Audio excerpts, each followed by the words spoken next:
Welcome back, everybody, to another episode of the Southern Outdoorsman Podcast. If you're not watching this one on YouTube, you ought to, because the guy that we're interviewing has quite the wall behind him. Mr. Cory Brown. Cory, how are you doing, man? Pretty good, man. It's October coming up on November, so I'm fired up. I'm ready to get back out there. Yeah, man. Yeah. My favorite time of the year. Jacob, how are you doing? Oh, doing well, dude. Favorite time of the year. Interesting. Yeah, Okay. I think, I don't know. Well, you ask me in the spring. We'll see. Yeah, second turkeys start popping off and start gobbling. Andrew's like, oh man, forget deer hunting, dude. It's turkeys. Yeah, for I'm one of those guys that kind of flip flop based on time of year. I'm not gonna lie. Yeah, but no, Cory, super excited to have you on. So you're one of our second guys. Actually, you'd be the third guy we've ever had on from the state of Oklahoma, which is a state we've been trying to give a little love to, just because there's a lot of really good deer hunters over there. But also, it's such an interesting state in the country when it comes to like opportunity to be had. It's a very diverse state. Whether you go to like southeast Oklahoma, and it's still kind of like pine country, rolling hills, a little bit of mix of some mountains, a lot of pines, clear cut activity.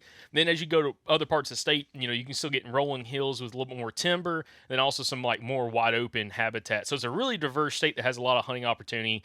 And you're coming in from like that south central part of Oklahoma.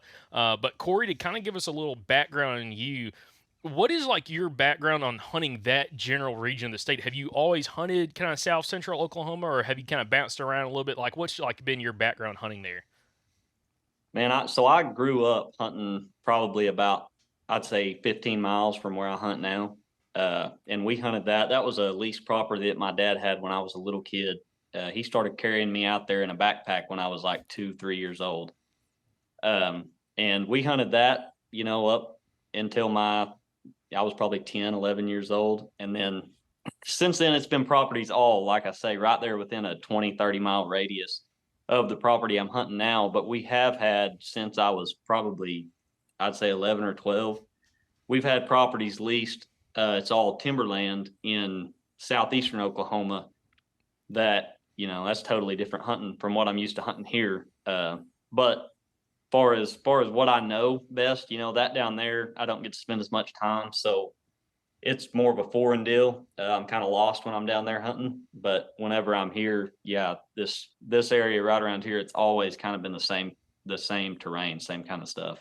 Absolutely. Well, to kind of kick off this conversation, I want to talk a little bit about the habitat on like the property that you guys hunt on right now. If you were to describe it for listeners and viewers of what everything kind of looks like, how would you go about describing it? I would say, man, if you could just picture, it almost makes me think a lot of areas that I've drove through in like Kansas with more rolling hills. It's less flat. There's, like the property I hunt is a good 90% of the property, 80-90% of the property is going to be wide open grassland with grass that is like up to your chest, and then big draws of mature timber running through it. And generally those draws are following a creek. I don't know if it was cleared at one time or if that's just the way that it was, but most of this land and even the surrounding properties to it is the same way. It's just big open pasture land with big mature draws of timber running through it. And as a bow hunter, you kind of hear that, it's kind of opposite of what we deal with a lot in the deep south. But again, this is something interesting for our conversation, that if any listeners or viewers are interested in going to any of these kind of states, whether it's like Oklahoma or also some of these or more Midwestern states, where it's like a flip flop, it's more open ground, less kind of cover in a lot of these areas. This is like a really good understanding of how you go about actually hunting it, especially during the rut, and the success that you've had in these areas. But when you're looking at this kind of habitat, you're talking about like a lot of the more mature, like all your timber's down low. Well, as a bow hunter, at least in the deep south where we're at, if logging companies come onto a lease property or a hunting club or even some public land, and they start cutting, and it opens up a lot of stuff, you have a lot of hunters that get very upset because they don't like the whole open aspect, because like, well, I don't have a tree to climb or anything like that. Well, where you're at, you don't have a lot of options because your timber for the most part's in these drainages.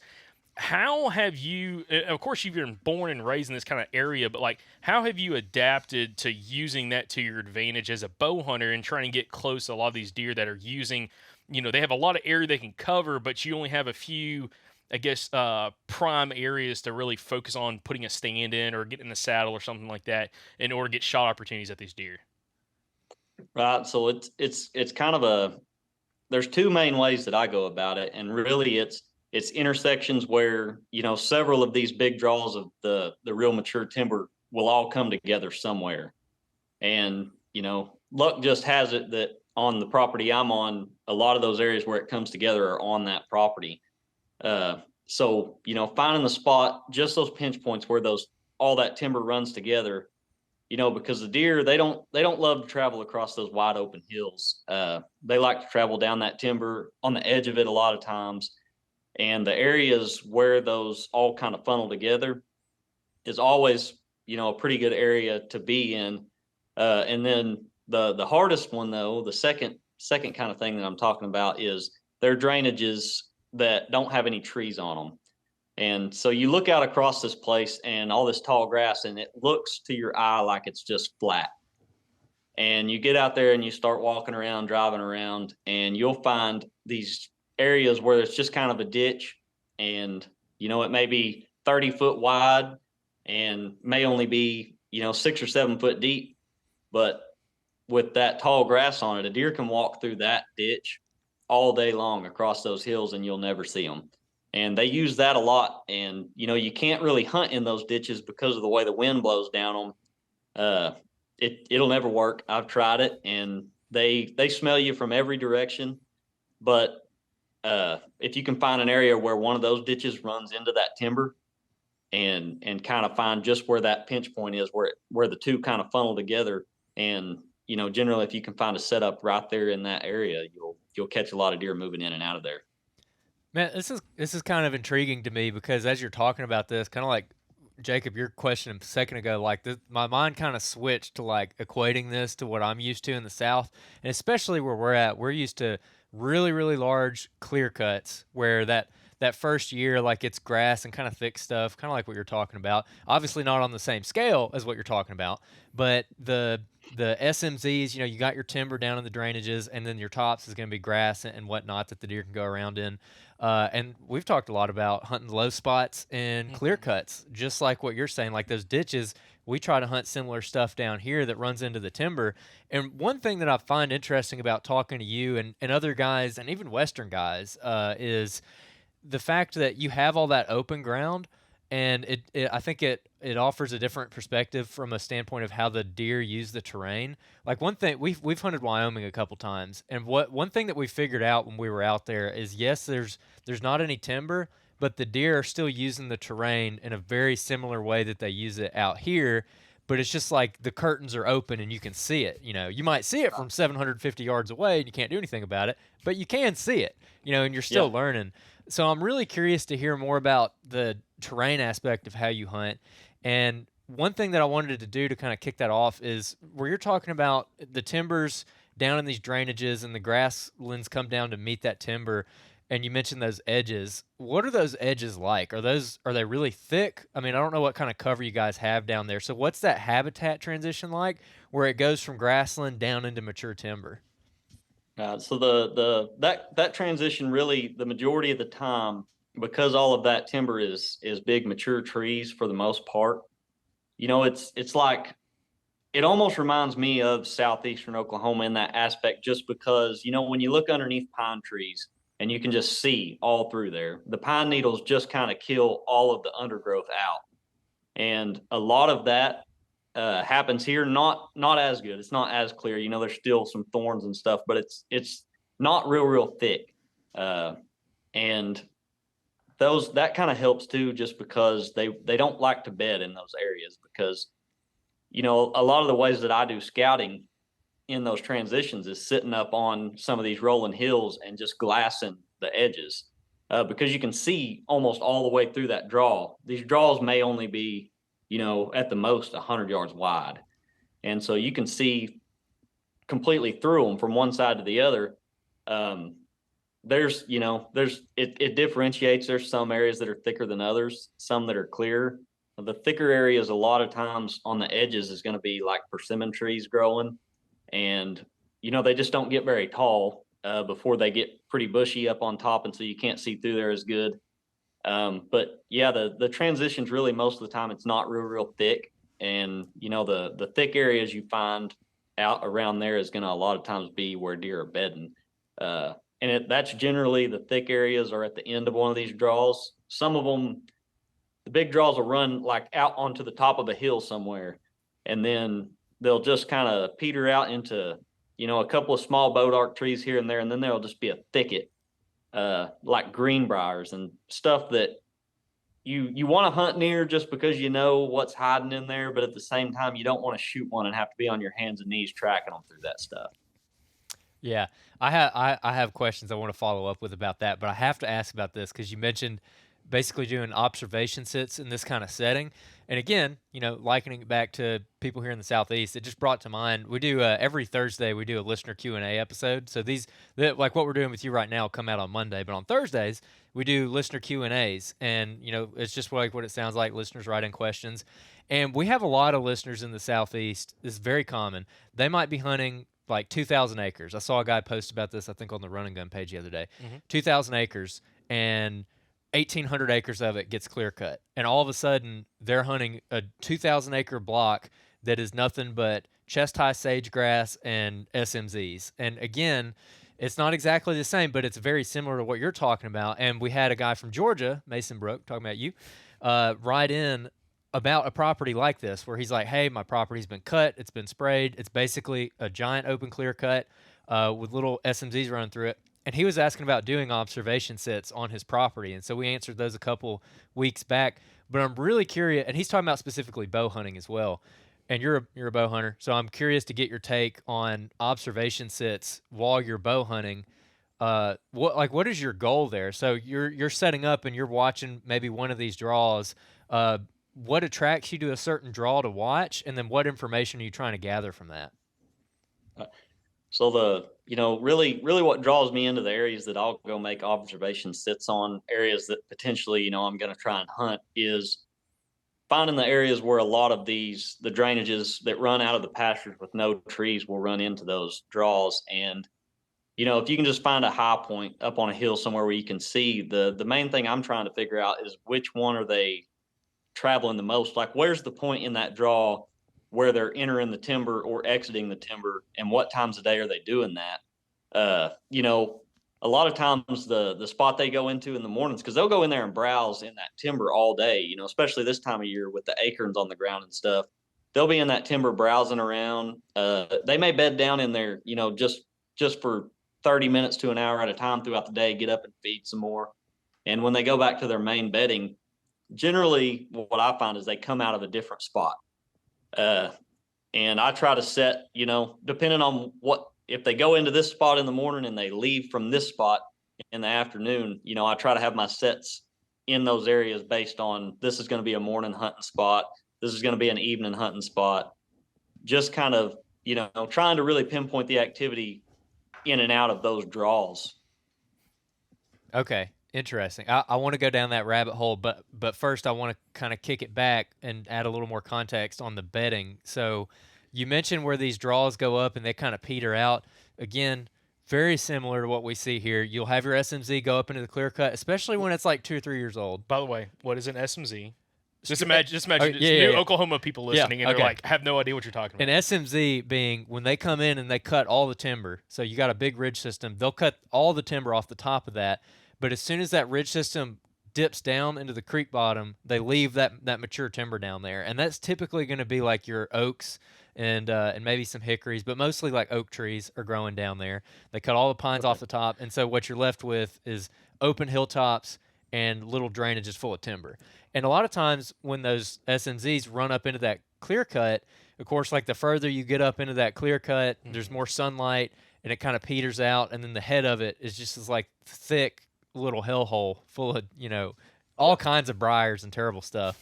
And you mentioned that you have stuff similar to that where you're at. Is that an area that you're primarily finding deer bedding during the day, specifically bucks?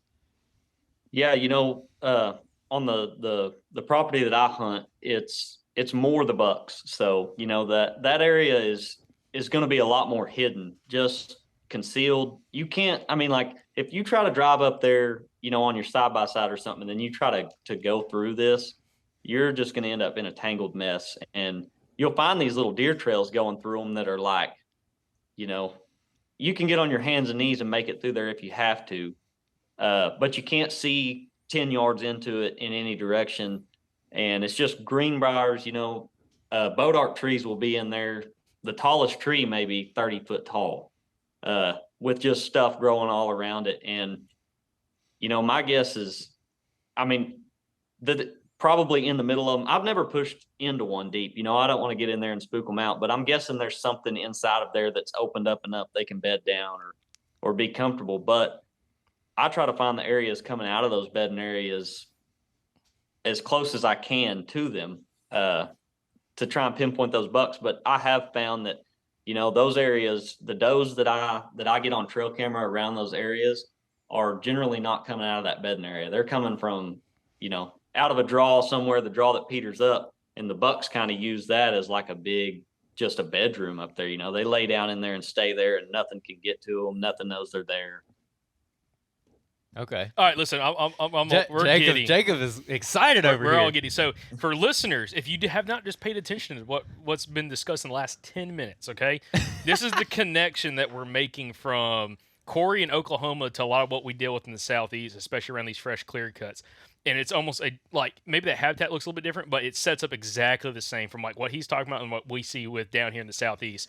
Man, Cory, if you came down here, you'd freaking slay on a clear cut. Yeah, dude, I guarantee it. Because it's interesting, because that's like what you get to hunt 24/7. Like with us, it's almost a rotational thing because our understory grows so fast here. Mm-hmm. You've got like 2 or 3 years before that thing turns into an all-out pine thicket. Mm-hmm. So it's like you got 2 or 3 years of history with this one, and then it's aged out. You got to bounce to the next one. But you get to hunt it all the time, so that's why I'm excited to have this conversation, because, like, you know, if you get to hunt it 24/7, you ought to be pretty good at it. And judging by your wall, you're pretty good at it. So, well, and it's also making the connection of like your hunting style and how easily, in our opinion, I think it relates to what we see in the Southeast, because yeah, you're hundreds of miles away from like some of the stuff that we're hunting, but it sets up exactly the same. It's just unlike where we're at, like Andrew said, like with our growing season, you know, at some point that's going to turn back into timber. Like within 4 to 5 years, it's going to be a timber thicket, a pine thicket, and the deer don't use it exactly the same as, you know, where you're at.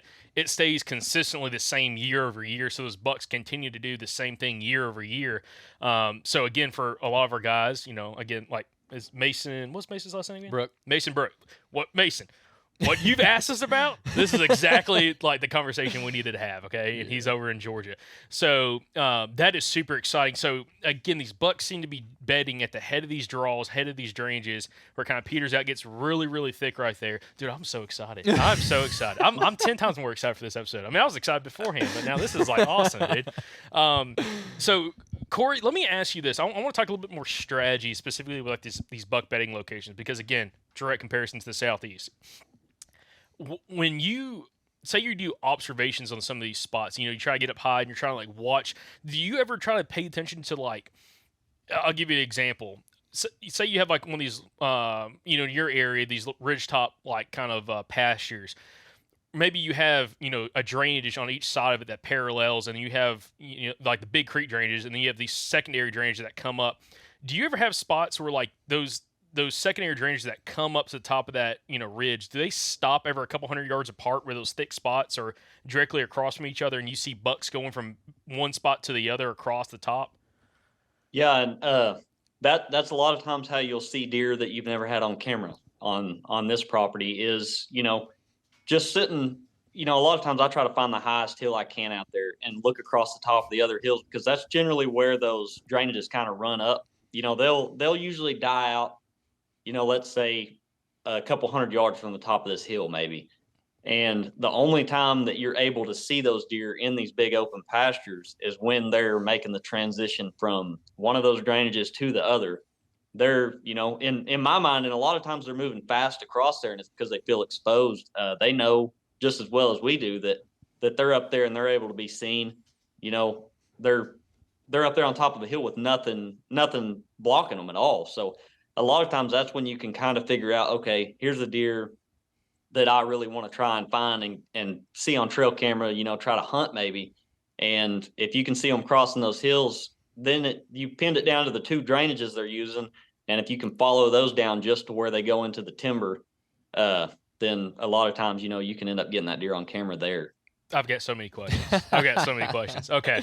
So I want to get into some trail cam strategy in these areas. But before we even do that, typically for like a mature buck in this kind of landscape of what we're talking about here, what do you, again, taking maybe the rut equation out, just taking the rut out of the equation, typically what does the movement look like? If you're like doing one of these observation sits, like say a morning versus an evening, especially if you're kind of pinpointing where you think some of these bucks are bedded, or you think a buck's bedded in one of these tops of one of these drainages, the very head of it.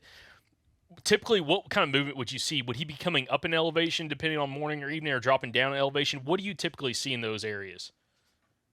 A lot of times, especially if it's an area where that there's an area they bed up on that hill, then in the mornings, most of the time early season in the mornings, they're going to be coming up from down in a timber draw up to like an area where they're going to bed.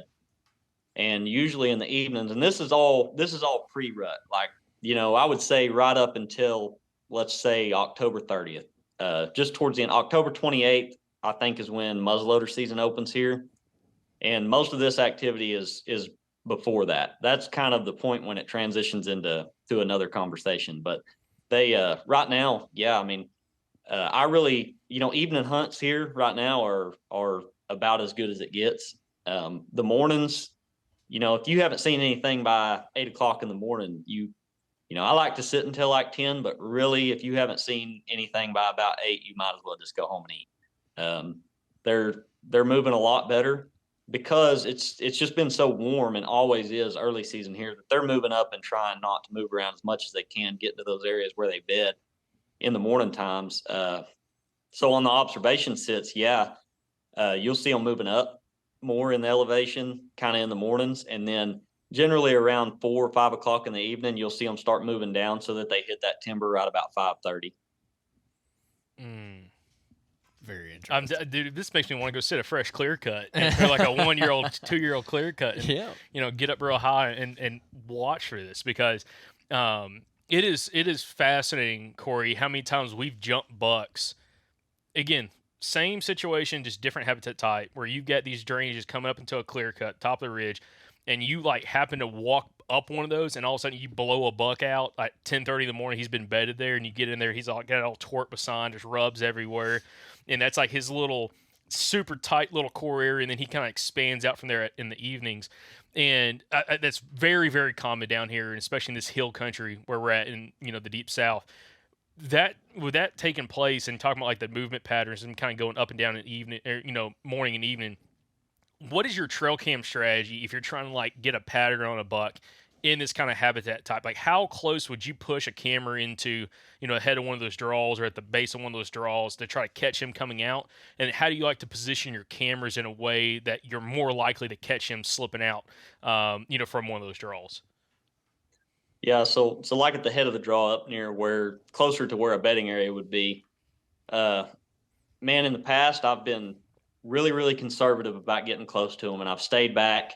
And a lot of times what happens is where that draw comes out, there may be 3 of those drainages it takes off right there, almost like a turkey foot.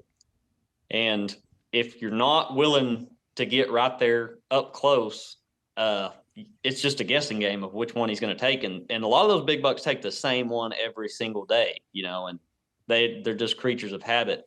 So, through listening to other people and stuff, I started getting into pushing closer to bedding areas, and I'll get up there as close as I can, and find the area where it looks like they funnel out and then split, and set a camera there. And then I'll set one at every single spot where those draws run down into the big timber, kind of at the bottom of them. Just as soon as they run in there, because what happens when they get into that timber is they'll split. There's not really even trails in there. Then they'll split and browse through out there, and you just never really know exactly where they're going to go once they get in there, which is kind of why everything I hunt is more kind of edge orientated right there on the edge of it. But as far as my trail cameras go, yeah, just as soon as that draw that runs down off the hill runs into the timber, that's going to be where I set most of my cameras at. So what are you putting your camera on in that situation? Because I don't really know how wide this draw is coming out. Are you trying to cover a 50-yard wide, mouth of this draw, or are you putting a mock scrape there? Is there a defined trail coming out of the draw that you're trying to find? Yeah, it's generally it's just a trail that's really beat down. I mean, they'll coming out of those drainages, they'll all walk the same place so much that there won't even be grass on the ground there. It almost looks like a cattle trail coming out of there. It'll just be, and I try to position the camera where that it points as far up that as I can, but sit it far enough back that if they were to hit the edge of that timber and turn before they went into it, that I'm still getting them on camera. But I like to have it kind of pointing straight up the trail that they're going to be coming from or going back on, just because more pictures of them, better angles, stuff like that. But yeah, it's I'm not trying to cover a big vast area with it, because you pretty well got pinpointed where they're going to be coming in and out of the timber right there. And if you get a little bit of extra down the edge, then you may be doing better for yourself. But for the most part, you kind of know where they're entering and exiting just by, you look at the ground and it's just obvious. It's almost like a ditch cut into the ground where they've walked so much. Like I say, it just looks like a cattle trail with deer tracks in it. Also, with these trail cam locations, you're mentioning, it sounds like it sounds like a lot of these deer, they're not walking right down the edge of the ditch, because we've got other podcast guests that talk about, especially in hill country, mountain country, bucks are using drainages going up and down, but they're not necessarily walking up that drainage or down the middle of that drainage. It's like they're side hilling one side or the other. Same thing what you're talking about here. They're kind of picking one side or the other, kind of hugging towards that edge of where that grassland kind of comes down, which, again, for our southerners, where the edge of the clear cut comes down next to that timber, they're kind of hugging that edge, typically, is what you're seeing. Yeah. And it's, a lot of times which draw they use will depend on the wind, based on, is the hill on this side of the drainage higher or this side. And they just get to where from everything that I've gathered, it's like they can hear better if the wind's not hitting them right on the side of the face. So they try to hug the edge with a little bit higher hill if the wind's coming out of that direction. So they've just kind of got a block and they can hear better. Kind of what I think, anyways. The leeward side of the ridge. Interesting. Leeward side of the draw. Yeah. Okay. Yeah. So for listeners and viewers out there that are trying to track what Cory just said, it's like, if you've got a ditch that's running, for an example, say east to west, and you got a northwest wind, he's probably going to be on that trail's probably going to be on that north side of that ditch, where the wind's coming over the top of the ridge, and it's almost kind of like you hear guys like Dan Infalt talking about this and everything else. On the leeward side. Yeah, the leeward side of the ridge, so the wind's coming over the top of the ridge that he's walking down. So it's almost like a tunnel right there that the wind's not, they're not getting pounded by the wind right there. They can still smell everything, but like you said, they don't also have like the disadvantage of having the wind hit them directly in the face or anything like that, where they can't hear as well, especially in higher wind situations. Yeah. Yeah, and that's a big deal on like properties all out around here, is it's so open that, man, once the wind gets to blowing, it really rolls across there. And, whereas if you're hunting a place that's a lot of big timber, a 10, 12 mile an hour wind may not feel like much. And then areas like this, it just feels like that it's just about to blow you over. That makes sense.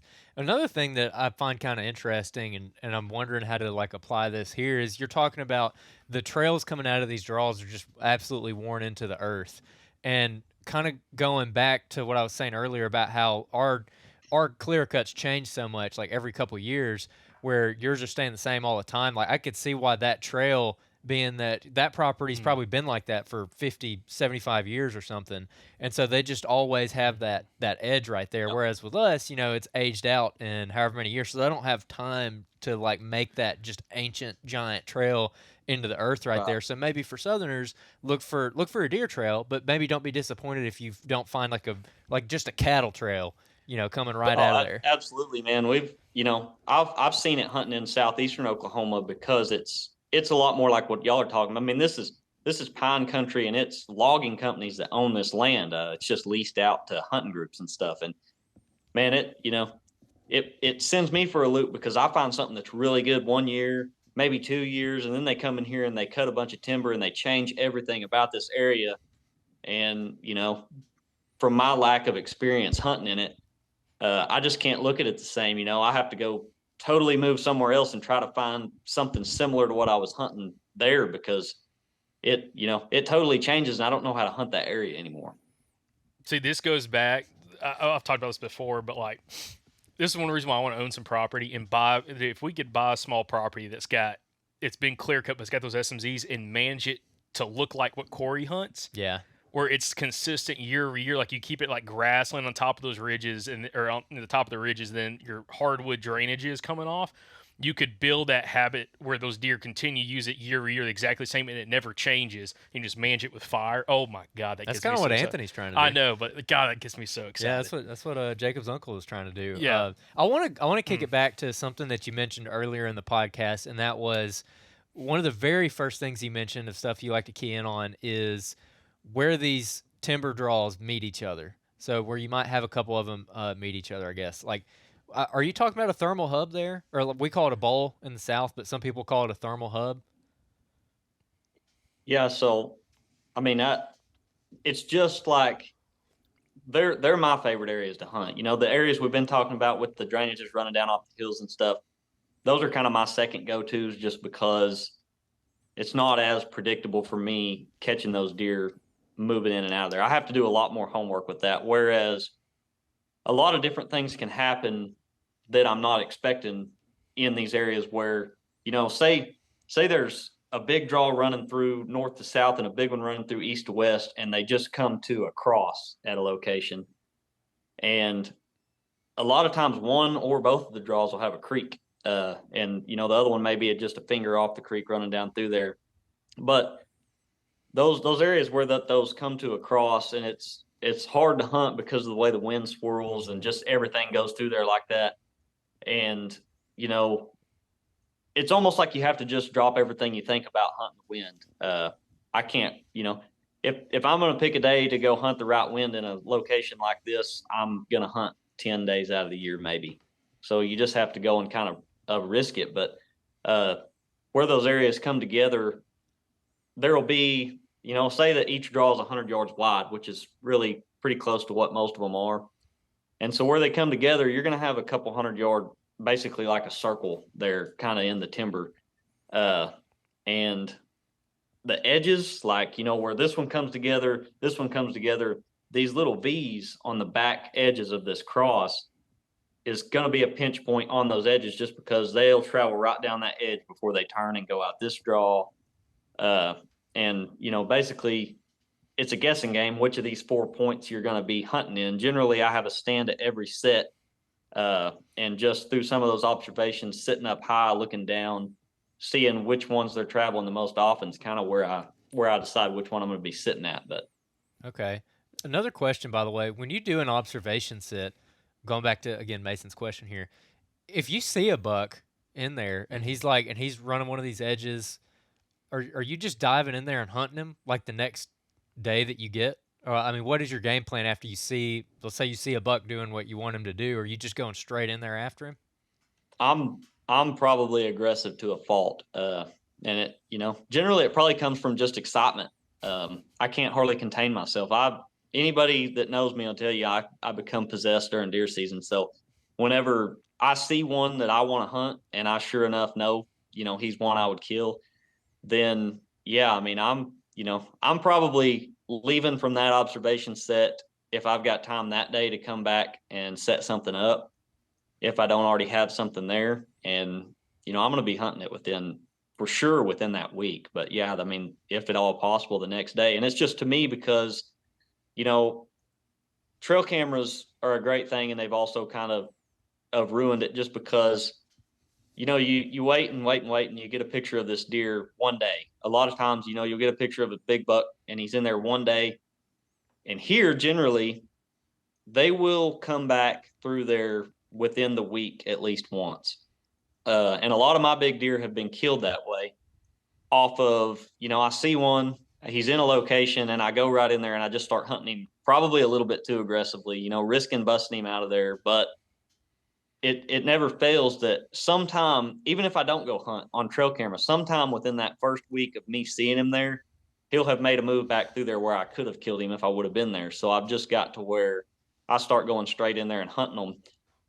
And I would say, majority of the big mature bucks I've killed have been killed man, probably I would say within 2 weeks of me getting them on trail camera for the first time. Okay, so you don't wait for any kind of like like you don't have to see him twice in the same spot before you want to dive in there. Like if you get him, you're going in there. Yeah, yeah, I mean, my observation sits are to kind of find the habit of the does because I'm a big rut hunter. So I'm finding the habit of the does, and if there's a good buck traveling it consistently, then that's great too. But as far as I'm just trying to find a deer to hunt, and whenever I find one of those big bucks, yeah, I like to dive in there and get to hunting him. Because worst thing that happens is I put a set up and I never see him again within a week or two, and then I have to go try to find him somewhere else. But that's just kind of the game that I play with them, chasing them around until you find somewhere that he's coming to often enough you can get in there and get him killed. Okay. Now there's been a lot of emphasis put on observations and actually putting eyes on a deer. What role does buck sign play in your strategy? Oh, I mean, as much as I'm talking about the observation sits and stuff like that, I spend a lot of time whenever I'm out there checking trail cameras and stuff, just kind of walking up and down some of these draws on the edges. And if I find an area where there's a sure enough rub line or, a scrape line through there, yeah, I'm gonna at least have a camera on that area somewhere through there. If not, a lot of times I'll just go hunt it. And,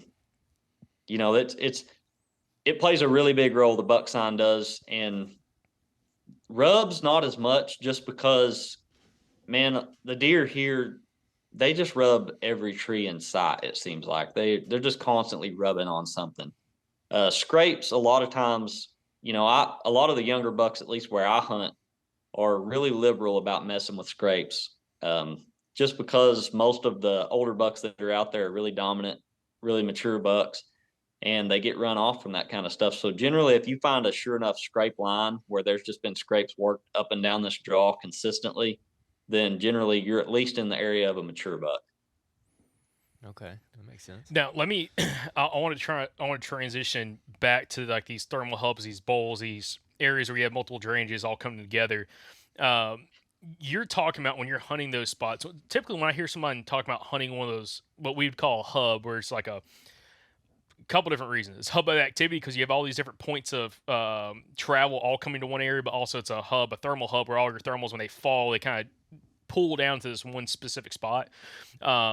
But you're talking about, typically when I hear somebody talking about hunting a hub, a lot of times they're trying to get down in there, like in the middle of all that kind of stuff, which again makes it very hard to hunt, specifically with wind. Like you really need a day with like zero wind, light and variable conditions in order to hopefully have an opportunity, because if there's any kind of wind, unless it's blowing right down one of the drainages and there's not like a hard bend in that drainage, like 100 yards down, it's going to kick the wind back.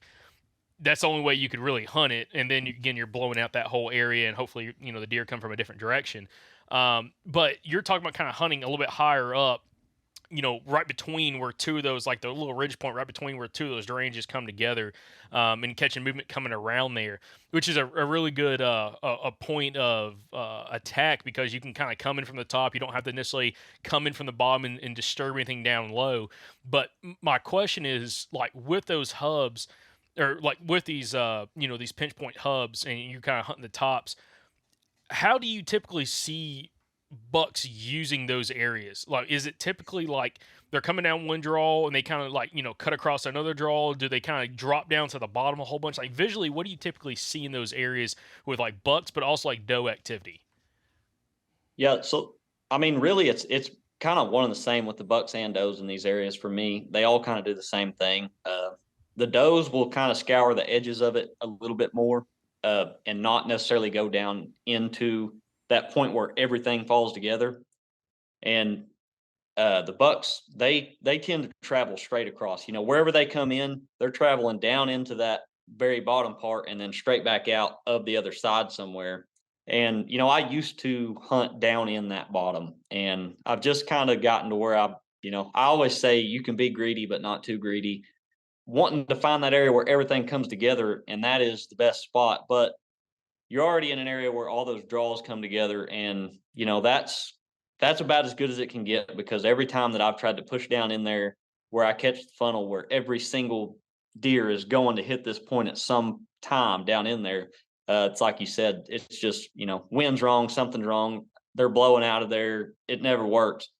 And so the trade off is, you know, I'm going to hunt this point up here on the edge, and the buck that I'm after may come in at a different point that day. And it's a game of just probability, really, bouncing around those edges from the observation sits, the information I can gather, until the stars align and I'm sitting at the point where he comes in or out the day that he does it. So I don't push down into those bottoms as well anymore. I used to do it all the time and it never panned out. But now I hunt up around those edges, and yeah, the does will kind of just make it around the edges before they go down into the very bottom part of it. But generally the bucks, they move through there kind of like they're on a mission, in one point down to the bottom and up and out the other side. Interesting. Now, typically in those, we use the term hub, in those areas where all these ranges are coming together, is that pretty commonplace for you to find scrapes and just a bunch of just buck activity when it comes to sign is down those bottoms?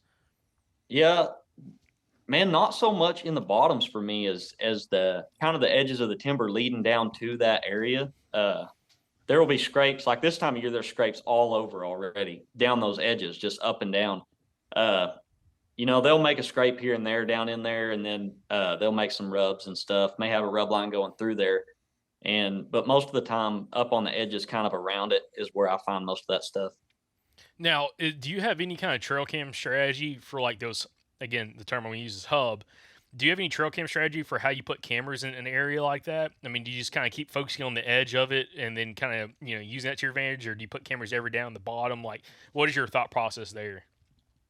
Used to, it was always just on the edges around it, just because I didn't want to have to be going in there every week or so to check the pictures and messing around down in that bottom, leaving my scent all over the place. But since cell cameras have become a thing, I put a camera down in the bottom, just because you're most likely to catch, this. If a buck's going to move through that location every day, that's where you're going to get him on camera every day. And so, I don't have to go down in there and touch that camera, but, when the batteries die or something like that. So I do now. I run a camera down in the bottom of there, but I also keep them up on the edges just to try and figure out which spot I'm going to hunt. Now, in the bottom, is it like on a creek crossing? Is it a scrape you put it on? Is it a trail? What kind of, spot do you want to put a camera? Most of the time, creek crossings. That's the easiest place to find where they've been the most consistently, just because of how easy it is to find tracks in a creek crossing. And so, there'll be trails coming down to that crossing depending on where they entered the draw and stuff. But if you can find that crossing, yeah, that's usually where all of the deer, no matter which point they entered the draw and come down to there, that's generally where they'll cross at.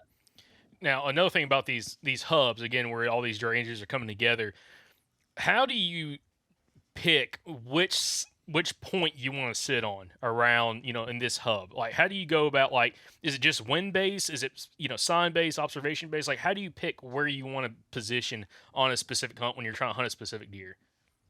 Most of it's observation, depending. It could be observation from a trail camera or from making some of those sits from outside, looking into the stuff.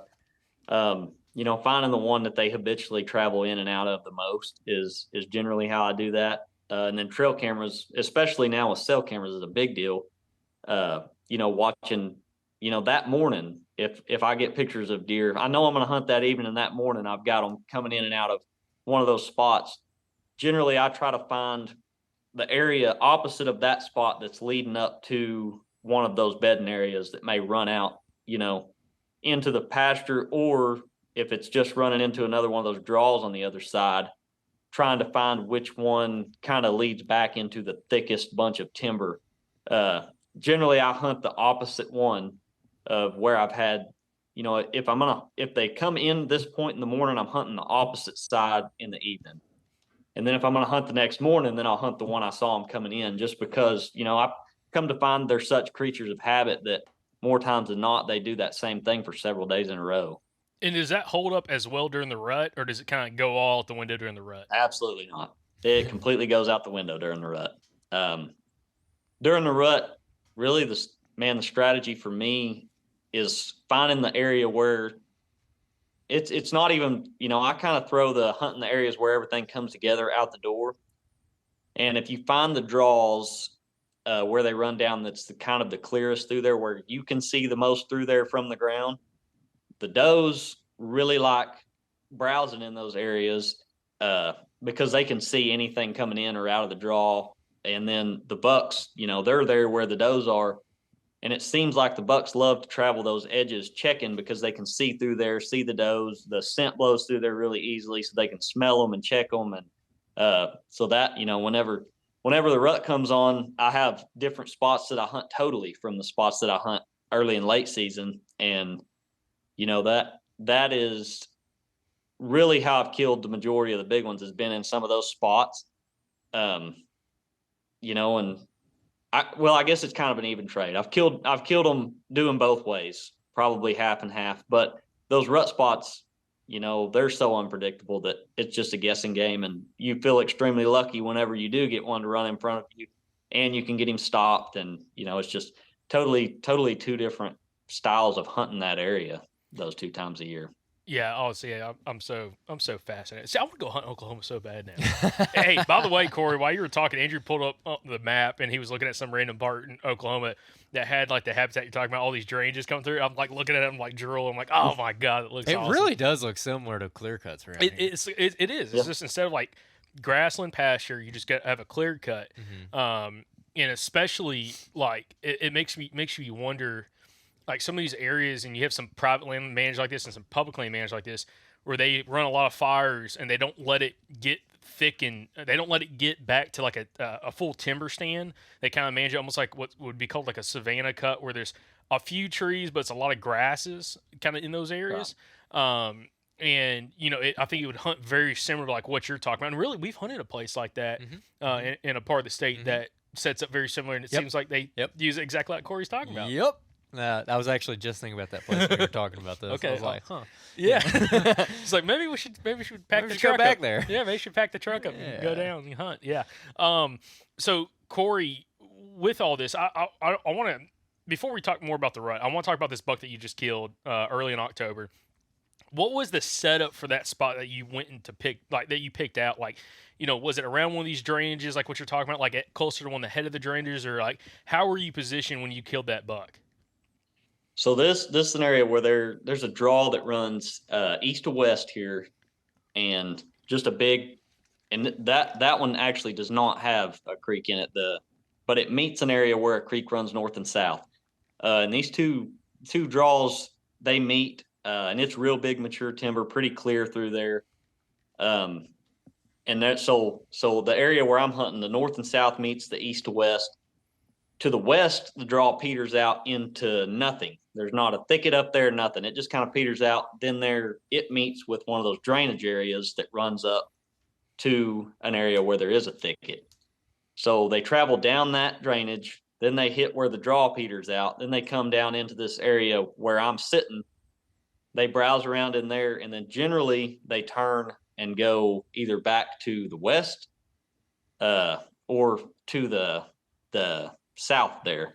And it's just kind of a pinch. There's some oak trees in there and stuff. I am hunting on the south end of that creek, so it's more trails coming through there. You can find where they cross to get across that, because the creek right now is completely bone dry. I mean, it's just but the banks are really, really steep, and so they'll find areas where they can cross. And there's a little opening. It'd be in the northwest corner of where some of those draws come together right there. And I'm just about, I would say, 40 yards off that edge in the timber, where there's a big draw that runs down to a little finger off the creek. And, it kind of flattens off once it gets down there, and then they cut across the big part of the creek and back up and out. And right before they go down into that little flat area in that finger of the creek is kind of where I have my set at. And man, it's really good early season. Once the later part of the year starts rolling around, I pretty much abandon this spot. It's just this time of year up until right here, in the next 2 weeks, I'll probably quit hunting there completely. Now, with that spot again, how close are you, at least relatively, to where you would suspect like bucks to be bedded at? I would say, man, it's probably going to be their bedding area from that spot is probably a mile and a half. I would say it's a long ways. It's just the closest pinch to it. There's nowhere in that particular bedding area. There's nowhere to hunt. There's nowhere to get set up. You can't get close enough to it. And, this is one of the spots when we first started hunting on this place that we put a trail camera up, and it's just, we've moved it around here and there up and down the draw to kind of best find the pinch point where they all travel through there. But it's not necessarily like exactly what I'm talking about when I'm talking about most of the spots that I hunt on this place, as far as where the pinches and stuff come together, all the draws funnel in, or the drainages. It is that, but I'm so far away from the bedding area that, it's not typical of one of the spots that I have the most success at. It's just an area that every once in a while you catch a good buck coming through there. And, if it hadn't have been so good for me a couple times, I honestly probably would have abandoned the spot, just because it's not as picture perfect to what I usually try to do. But it's really the area I would normally hunt is just farther down the draw, where the bigger bulk of the draws all come together. This is just kind of like a little version of that up from it. And walk us through that hunt. So, like, what actually played out into that hunt that gave you the opportunity to kill that buck? Yeah, so I'd had that buck on camera since probably June, July. I mean, I had him on camera in full velvet, and he was really, really consistent, almost on a pattern. Like, I was thinking up to opening day, he's dead opening morning at 7:30. So, just it would be easy. And, as it always happens, about 3 days before season opened, he disappeared. And he showed back up on October 2nd while I was at work. And I think he was there again on the 3rd and 4th. I hunted the 3rd, 4th, and 5th. But he was there opposite times of the day of whenever I hunted. And then on the 6th, I hunted that morning and didn't see, probably 3 or 4 does, a little buck. And then that evening, I went in there and just the air felt different. Everything kind of felt different. The deer were acting a little bit different. The bucks that come in were starting to kind of spar around with each other a little bit, which in this area, they'll start real early season just kind of tickling horns together and stuff. But these deer were, like kicking up dirt, knocking heads together, just fighting hard. And it was right around 5 o'clock, I think, 230, 140 inch 3-year-olds in front of me are just absolutely, I'm thinking they're going to break their horns the way that they're fighting. And the buck I killed, was the dominant buck in the area. And I was sitting there thinking, how cool would it be if these 2 bucks fighting rattled him in? Just, not expecting really to see him, thinking he's a big old smart deer and he probably knows that I'm in here right now. So I'll just sit here and enjoy the show. And then, man, about probably 10 minutes of them fighting like that went by, and I just hear from behind me some running, crushing through the leaves and stuff. And I just kind of turned my head to the left, and to my left there was a little tree growed up, and there's one hole, maybe the size, a little bit bigger than a baseball, maybe a softball. And every time I would hunt that spot, I'd think to myself, how cool would it be to shoot one, if they just stopped right there in that hole. And, but that'll never happen. And this buck runs in, head up high, just about to go show these 2 young bucks who the real boss in that area was. And I didn't even have to stop him, man. He stopped in that spot with his, perfect double lung heart shot right there in that hole. And so I just kind of thought to myself, I could let him go up there, but this is as good a time as any. And so I went ahead and drew back and shot that deer. He went he was right at 25 yards, and he went about 40 yards. Seen him go right out of the timber and heard him pile up out there. So I knew he wasn't very far. But yeah, man, it was a really cool deal the way that he came in there. Those bucks basically rattled him in for me, which was crazy that early in the season. But everything has been kind of happening earlier this year, just because I think they've had such good nutrition, and the deer, they're not stressed out. They're not having to conserve their body weight and stuff for the rut like they normally are, because like he was either 204 or 206 pounds dressed, which is a giant deer for this area. Most mature deer 160, 170 pounds on the hoof. So for him to be field dressed hanging on a scale at like 206 was absolutely crazy. But that's, a lot of the deer's bodies are like that this year.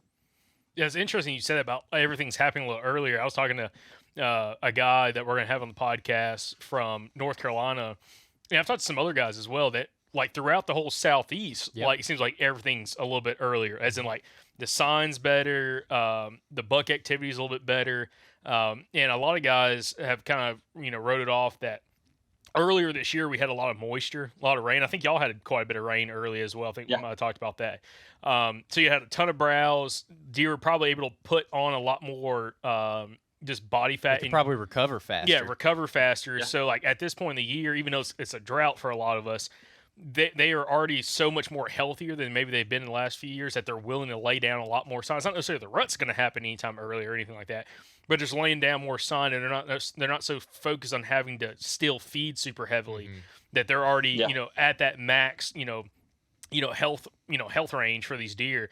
So they're willing to actually, lay out a lot more sign and everything. Because, again, he was saying the same thing in North Carolina. Like, they have bucks full out fighting right now. They're laying down a lot more sign, a few weeks earlier than they typically have seen. And he chalked up to the same thing, like, probably better, health of the deer, better nutrition and everything. And they're now more focused towards the rut instead of that more early season pattern kind of, bed to food that you would typically be seeing. Yeah, for sure. I mean, they're, here. And yeah, I never think the rut's going to happen earlier, just because rut seems to happen the same week every single year when it kicks off. And but generally you don't get to see a whole lot of pre-rut activity. What people talk about, seeing some bucks really starting fighting, laying down a lot of that big sign, and just starting to kind of get in that mode. And around here, in the past few years, we haven't got to see that because it stops raining so early in the year. And this year it rained so late into the year, everything stayed green. And I think a lot of people are getting to see deer act like what deer are supposed to act like right before the rut kicks off and stuff. That pre-rut activity, it can be some of the best time to experience things out there and learn about deer, because that's when you're hearing them. You're hearing grunts and hearing bleats and hearing all these different things that, as far as calling a deer goes, it doesn't play much of a part in the past here, because you never even hear them make those noises when you're out there hunting. And this year you're getting to hear some of that stuff early, just because, they're getting to act like deer. Their primary goal right now isn't to put on as much weight as they can to last them through the breeding season. It's just to wait until that happens, because they've already got their body weight up. They're already healthy, and, they're ready for whenever it does come. Yeah, by the way, y'all put a tape on that deer, and you took it to your taxidermist as well. How'd that deer kind of perform for you? Because, I mean, he's a hell of a deer with a ton of mass. Yeah, so me and a few of my buddies put a tape on him at the house right after we killed him. I'd got him back home. They come over. I just hauled him back to my parents' house, and they come over to help me take pictures and stuff like that. And we put a tape measure on him and got him at 176 and 6/8. I feel like realistically, gross scoring, he's probably going to come in right about that 170 mark.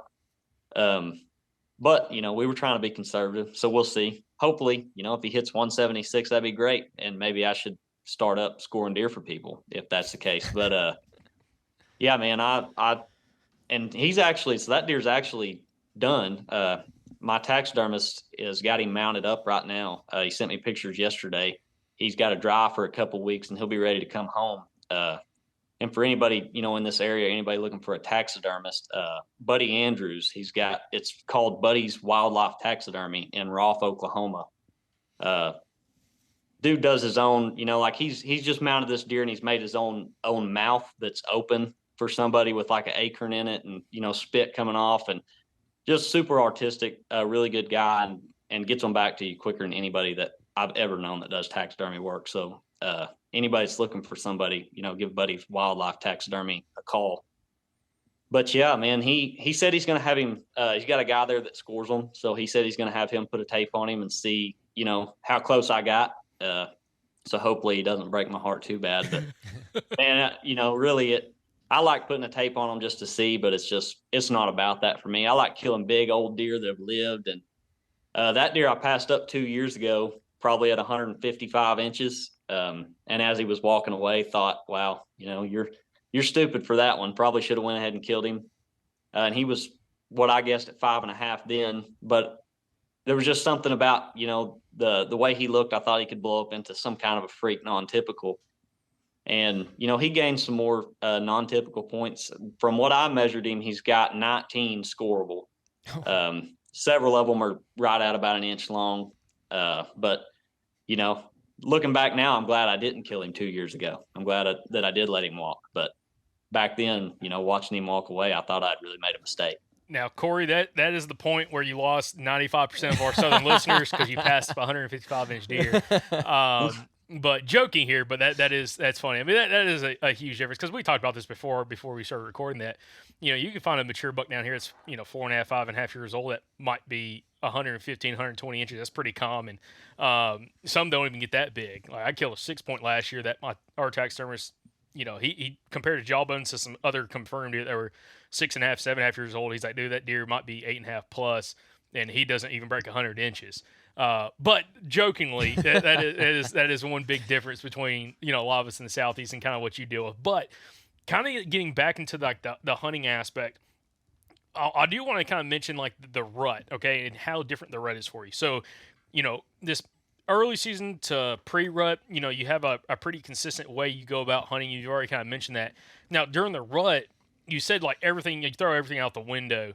Is that when you really try to focus on, and you kind of mentioned this a little bit earlier, but focus on like where you have the most travel corridors coming together as possible, like these big drainage hubs where you have a bunch of these drainages coming together? That's kind of like your number one spot you really like to kind of focus on for the rut itself?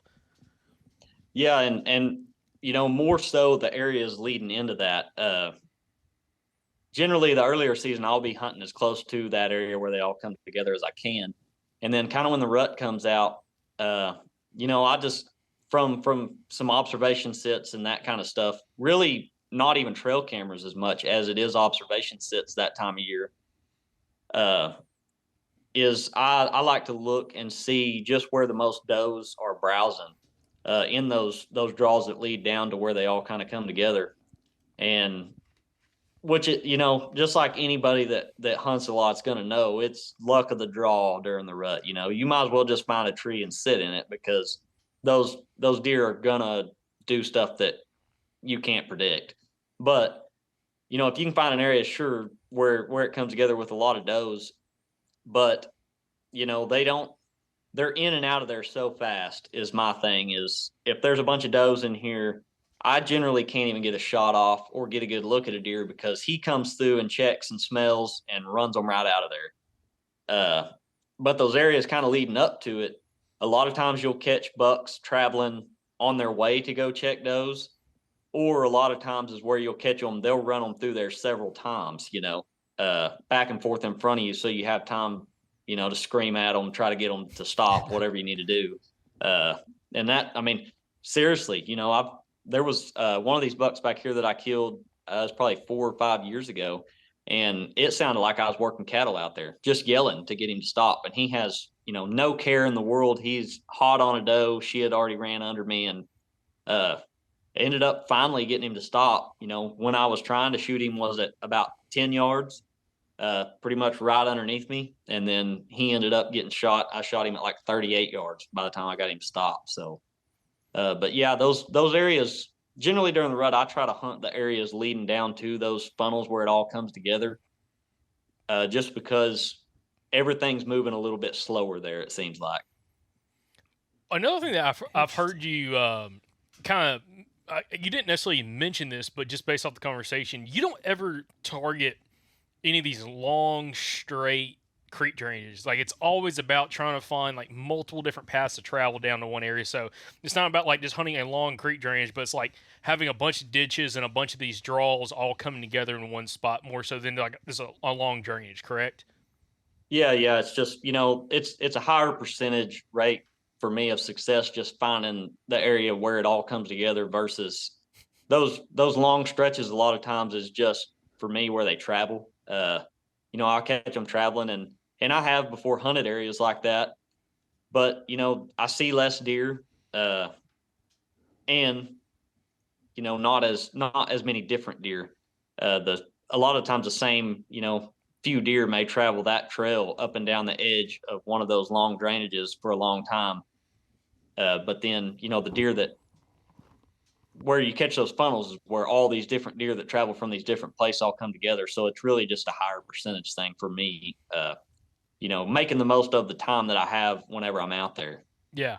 Andrew's got the map pulled back up, and we're looking at some spots right now that like are exactly like what you're talking about. Oh my gosh, dude. I mean, again, it's so similar to like the whole clear cuts. Yep. Like these big clear cuts with a bunch of these SMZs, these stream side management zones, these hardwood drainages that run through it. It is like nearly identical. It's just, the habitat's different. Unlike a clear cut that grows up, this stuff doesn't ever change. But God, that looks so good on the map. I don't know where Andrew is right now in Oklahoma, but wherever this property is, I would love to step foot on it. But Cory, let me ask you, what else is like important for you for like the rut itself? Is there any kind of like outlying factors or anything else that you like to kind of key on or pay attention to? Is it one of those things that, do you like to sit some of these spots, all day long? Is there like certain time frames when you've had the most success killing some of these bucks, whether it's, early morning, midday, or in the evening, or anything other like outlying factors? Yeah, so it's a lot of it early season. All of the big deer I've killed have all been in the evening time. I can't remember one that I've ever shot in the morning, big mature deer, but once the rut comes around, I like to find somewhere and sit as long as possible. If I'm feeling it that day, I'll sit all day long just because, they may move through there at 1, 2 o'clock, may move through there at noon. You just never know. But I don't make a whole lot of whole day sits just because, I've got things that I want to go do in between the hunts or whatever, things to go take care of. And, but, like early season right now, generally I hunt. I get in the stand 30, 45 minutes before light, hunt until about 10 o'clock and get down and go back out there about 3, and hunt until dark. But, one of the things that I don't focus on anymore, and it's completely unorthodox as a deer hunter, and I catch a lot of crap about it around here, from all my buddies and stuff. Cause everybody, constantly I'm texting my buddies, hey, you hunting today? And they're like, no, the wind's wrong. And I mean, it's, they may hunt one day out of 2 weeks because the wind wasn't right. And I used to do it, and I got so tired because I just really love to be out there, and I got so tired of not being out there that I thought, well, I can't kill them sitting in here. There's a 0% chance of it, but at least if I'm there, there's a chance that I do. And so, if the wind's just dead wrong, terrible, and I know, then I may not go there that day. But most of the time I don't check the wind until I'm already in the stand, just so it doesn't deter me from going. Because, and like that deer I killed earlier this season, the wind was blowing about 10 miles an hour straight to his face when I shot him. And he never knew I was there. But really the stuff I've talked about is kind of the main stuff I focus on. I will pay a lot of attention to the barometric pressure. It's just been something, that I noticed consistently when it was up over 30, was days that I would see a whole lot of more mature bucks moving. And, I never knew the science behind it, nothing like that. It's just something that I observed and noticed, and I've just played around with the moon here and there, and I've never been able to have a lot of luck figuring out exactly what to do. And the main reason is just like I said about the wind. I don't listen to a lot of factors that tell me not to hunt because I just want to be out there hunting. So I kind of use the terrain is the biggest one for me. You know, the terrain, the way that the timber runs, all that kind of stuff. And fronts, I will hunt. You know, everybody wants to hunt. Cold fronts coming in, they want to hunt that first morning of the cold front. And, you know, like here, there's a cold front moving in, I think on Monday of next week. And the Sunday evening before, when it's still in the 70s, will be the best day to hunt that front right before that rolls through. And then, like, if there's a storm coming through late that night, you can hunt that day right before that storm. That evening is usually awesome. Something about, you know, they know those fronts are coming in and it gets them on their feet beforehand. So I'll hunt right before front and then on throughout it, but never miss those days right before it. Yeah, absolutely. Cory, I think you might already answer this, but I really wanted to ask. You mentioned that you don't necessarily care about the wind that much, that you're going to want to go to the, if you think it's the right spot on that day, you're going to go there regardless, which we've had other guys that do that. Jamie McKay's one of them. And you said you like to check the wind when you get into the stand. If you get into the stand and it is like just dead, absolute worst possible wind, will you like get down and adjust, or will you just kind of tough it out and just, you know, hope that one comes by? Yeah, you know, most of the time I don't get down and move unless I've got another set really close that is good for that wind. Generally, the thing that I do is most of the time I can count on seeing, you know, a couple of does before I see anything else way early in the hunt. And the does are, you know, worse than a lot of the big bucks about smelling you and just freaking out about it. So usually I just let the first doe come in and kind of see how she acts. And if she blows out of there the second she comes in and, you know, she's acting in a way that I know if a buck comes in, there's no way I'm going to get drawn back and get a shot off, then a lot of times I'll go ahead and get down and move to somewhere else or go home or whatever. But, you know, for me, I like to see how the deer are acting in that area before I count it out as not going to work because, you know, sometimes the wind's blowing and you think, you know, it's hitting me right here, blowing straight to them. And I think that's not going to be good. But that wind may be swirling before it hits their nose, just in that short stretch right there. Or, you know, a lot of times the wind's blowing a little bit too hard and they can't really catch a good scent. And some days it seems to me like they just don't care about your scent. Like they're just in there and they've got other things on their mind or whatever. But yeah, most of the time it's kind of based on the behavior of the deer that I start seeing when I first get in there. Yeah, we used to have guys when I was growing up who, again, would hunt clear cuts on morning hunts, and they would never pay attention to the wind, and they would climb as high as humanly possible in whatever tree that they were in. And as I got older, what I started to realize is what I think was happening was one of two things. Either the wind velocity was high enough where it's just blowing their scent over the top of everything, and it's never falling down and getting on the deer, or two, the sunlight hitting that grass is creating such a strong thermal updraft that, again, it's just sending their scent way up in the air and it's going way over those deer's heads. And we always used to joke about it that, man, they're like up there in the nosebleed section, and that's why they're doing good and they're not getting busted by any does or bucks or anything like that. But that was just one thing that I was wondering about in that situation, because that's something that a lot of guys will get wigged out, myself included. I never really know what to do in that situation. So that's interesting. Yeah, it's like I've had that same thing happen. Like one of the first times I ever experienced that was back when I used to live in Arkansas, hunting a piece of property that we had access to over there and sitting on a clear cut like what you're talking about. And when me and Thomas got in there, the wind was just not right. And it was kind of blowing out into that clear cut. But when the sun got up, like none of the deer moved before the sun came up. But when the sun finally was up, and the wind was kind of blowing out into that cut, you could just see your thermals just kind of rising over the top of it. It never was, you know, an issue. Like we'd have deer, quote unquote, downwind, but you just see all the steam from that clear cut just rising up over the top of them. Yeah. And it worked out really good. You know, I think Thomas shot a nice buck that morning, and we saw a few other nice deer. So it was a pretty cool setup. Well, Cory, dude, appreciate you joining us on this podcast, man. It's been awesome. It's been kind of cool after kind of discussing more about this, about the similarity of how you hunt, in your part of Oklahoma, and how a lot of the deep South Southern guys can kind of use your thought process on hunting against some of these large, fresh, clear cuts, and how, it can really be, I think, very similar. Because again, what you're seeing is a lot what we've seen in these areas when you are hunting these big clear cuts. So hopefully a lot of the listeners have gotten, and the viewers have gotten some of those takeaways and how they can apply, some of your same thought process and hunting strategy down in an area that's hundreds of miles away from you, but I think would hunt very, very similar. So it's been a killer conversation. But again, if for any listeners out there or viewers, if you've enjoyed this episode, I want to make sure go leave us a 5-star written review on Apple Podcasts, or you can do it on Spotify as well, by the way.